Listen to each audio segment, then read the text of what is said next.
Assalamualaikum warahmatullahi wabarakatuh. Dimanapun kalian berada, mudah-mudahan kita semua selalu sehat dan terhindar dari wabah penyakit dan mendapatkan rahmat serta kasih sayangnya Allah Subhanahu wa Ta'ala. Simak dan tonton video ini sampai selesai supaya kita sama-sama mengerti dan belajar dari video ini. Jangan lupa dukung terus channel kita dengan cara subscribe dan tekan lonceng supaya tidak ketinggalan dengan video-video terbaru dari kami.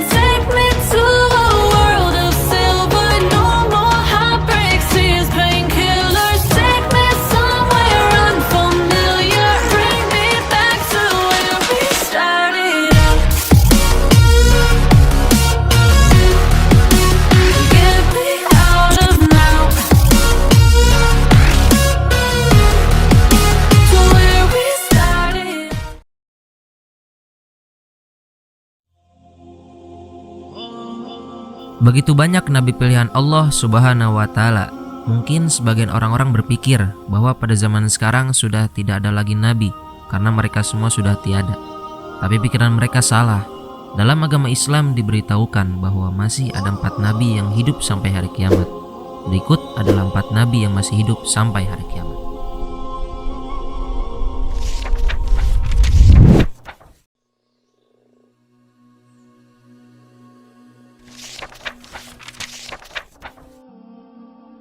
Nabi Isa adalah nabi penting dalam ajaran agama Islam dan merupakan salah satu dari ulul azmi. Dalam Al-Quran ia disebut Isa bin Maryam atau Isa Al-Masih. Ia diangkat menjadi nabi pada tahun 29 Masehi dan diutus oleh Allah Subhanahu wa Ta'ala untuk berdakwah kepada kaum Bani Israel di Palestina. Nabi Isa dipercaya masih hidup sampai saat ini. Dalam ajaran agama Islam, Nabi Isa alaihissalam masih hidup hingga kini disebabkan Nabi Isa diselamatkan oleh Allah Subhanahu wa Ta'ala. Saat para kaum Yahudi mengejarnya dan menyalibnya, saat Nabi Isa tertangkap dan ingin disalib oleh kaum Yahudi, ternyata yang ditangkapnya bukanlah Nabi Isa alaihissalam, melainkan Yudas Iskariot. Yudas Iskariot adalah salah satu murid yang berkhianat. Allah menyerupakan wajah Yudas Iskariot dengan wajahnya seperti Nabi Isa alaihissalam. Dipercayai Allah Subhanahu wa Ta'ala mengangkat Nabi Isa ke langit kedua atas kekuasaannya dan akan diturunkan ke bumi menjelang hari kiamat.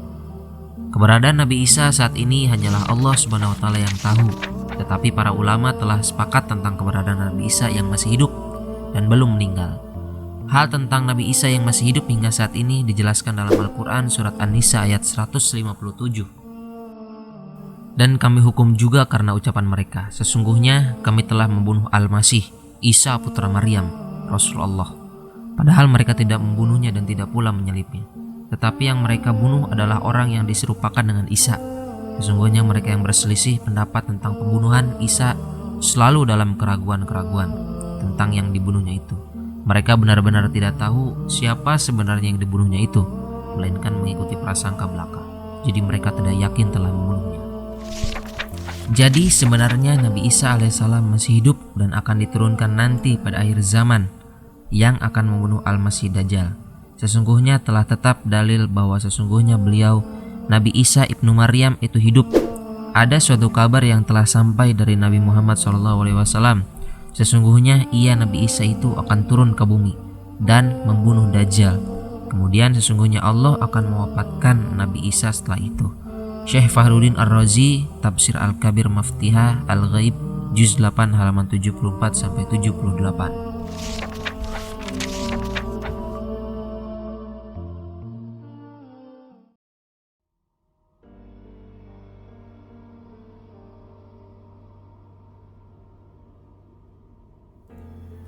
Dalam sebuah riwayat yang dikarang oleh Syekh Abdurrahman As-Safuri dan Syekh Muhammad bin Ahmad menerangkan bahwa Nabi Khidir merupakan manusia yang telah ada sejak zaman Raja Iskandar Zulkarnain pada tahun 322 sebelum Masehi dan sampai saat ini masih hidup.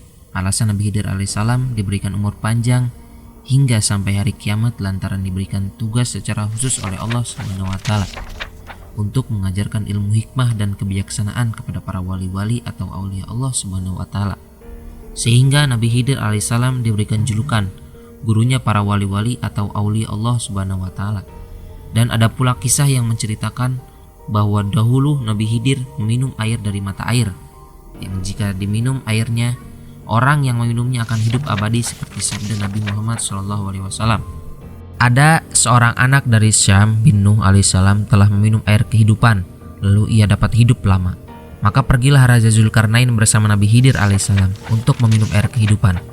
Namun yang berhasil meminumnya adalah Nabi Khidir alaihissalam, dikarenakan beliau dibisikkan oleh malaikat lokasi mata air tersebut. Kata malaikat ada di ujung jurang, sedangkan Raja Zulkarnain tidak berhasil meminum air kehidupan tersebut. Air kehidupan tersebut dinamakan Ainul Hayat atau mata air keabadian. Keberadaan Nabi Khidir alaihissalam misterius dan tersembunyi. Hanya orang-orang tertentu dengan kehendak Allah Subhanahu wa taala yang bisa berjumpa dengan Nabi Khidir alaihissalam.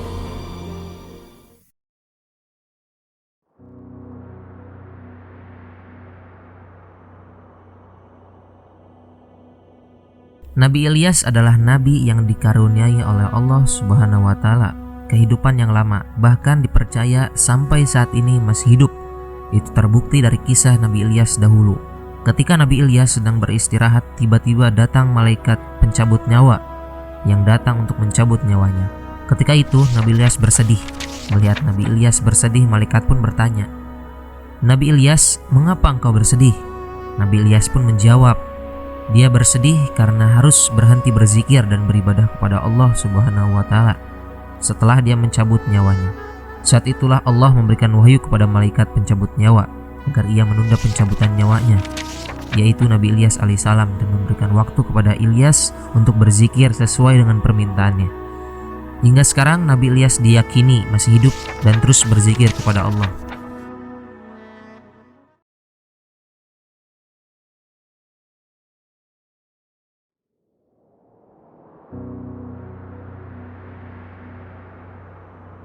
Nabi Idris adalah salah seorang nabi yang pertama kali diberikan tugas untuk menyampaikan risalah kepada kaumnya dan diberikan hak kenabian oleh Allah Subhanahu wa taala setelah Adam alaihissalam. Sekelompok ulama berpendapat bahwa Nabi Idris masih hidup dan belum mati. Menurut kisahnya, pada suatu malam Nabi Idris alaihissalam didatangi malaikat pencabut nyawa. Sebelum dicabutnya nyawa, Nabi Idris meminta persyaratan kepada Allah Subhanahu wa taala untuk dikembalikan kehidupannya setelah dicabut nyawanya. Allah pun mengabulkannya, maka dicabutlah nyawa Nabi Idris tersebut. Saat itu juga Nabi Idris pun merasakan kematian ketika itu. Allah lalu menepati janjinya yang akan kembalikan kehidupan Nabi Idris alaihissalam. Atas izinnya, Nabi Idris alaihissalam kembali hidup dan hidup di kedua kalinya melanjutkan perjalanan ke neraka. Di sana ia melihat semua yang diciptakan Allah Subhanahu wa taala.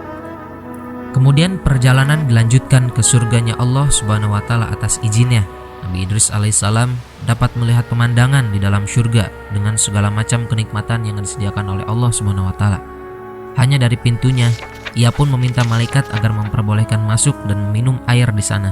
Akhirnya mereka masuk dan harus keluar lagi. Namun sebelum keluar dari surga, Nabi Idris dengan kecerdasannya meninggalkan sepatunya di salah satu pohon surga. Nabi Idris pun berkata kepada malaikat maut, "Wahai malaikat maut, sepatuku tertinggal di dalam surga." Malaikat pencabut nyawa pun berkata, "Masuklah ke dalam surga dan ambil sepatumu." Maka masuklah Nabi Idris alaihissalam. Namun setelah beliau keluar lagi, hingga malaikat maut berteriak, "Wahai Idris, keluarlah!" Kata malaikat maut. Nabi Idris pun menjawab, "Tidak, wahai malaikat maut." Maka Allah menurunkan wahyu kepada malaikat maut itu, "Biarkanlah dia, karena aku telah menetapkan pada zaman ajali bahwa ia akan bertempat tinggal di surga." Allah menceritakan tentang kisah Nabi Idris ini kepada Rasulullah SAW dengan firman-Nya, "Dan ceritakanlah hai Muhammad kepada mereka kisah Idris yang tersebut di dalam Al-Quran. Sesungguhnya ia adalah seseorang yang sangat membenarkan dan seorang nabi, dan kami telah mengangkatnya ke martabat yang tinggi." Quran Surat Maryam ayat 56-57. Sejak saat itu Nabi Idris dipercaya masih hidup hingga saat ini dan berada di surganya Allah Subhanahu wa taala. Semua ketetapannya hanya ada di tangan Allah Subhanahu wa taala. Keberadaan Nabi yang masih hidup sampai hari kiamat itu pun salah satu kekuasaan Allah Subhanahu wa taala. Maka dari itu kita sebagai umat Islam harus mengimani apa yang sudah menjadi kehendaknya. Wallahu a'lam bishawab.